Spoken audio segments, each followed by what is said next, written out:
တင်ယူမှုဆိုတာအလွတ်ချက်တာမဟုတ်တော့ဘူးတင်ကလေးကိုခရင်တင်ပေးနေတော့လားဒါမှမဟုတ်စာမွေးပွဲအတွက်စာချက်ခိုင်းနေတော့လား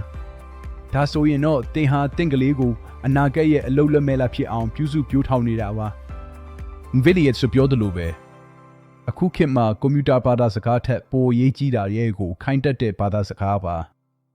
ကျွန်တော်ဒါကျောင်းဆရာဖြစ်ရင်ကလေးတွေကိုခုနှစ်တွေအချက်လက်တွေချက်ခိုင်းမှာမဟုတ်ပါဘူးရဲ့ကိုလက်နက်တစ်ခုလိုသုံးပြီးအသစ်တနာကိုဘယ်လိုဖြည့်ရှင်းမလဲဆိုတဲ့ prompt engineering ကိုပဲအဓိကသင်ပေးမှာပါကျွန်တော်တို့လိုအပ်တာပွဲလက်မှတ်တွေမဟုတ်ဘူး real world skills တွေပါအရင်ကစာရေးစာဖတ်တတ်ဖို့လိုတယ်လို့အခုခေတ်မှာရိုက်ကိုခိုင်းတတ်ဖို့လိုပါတယ်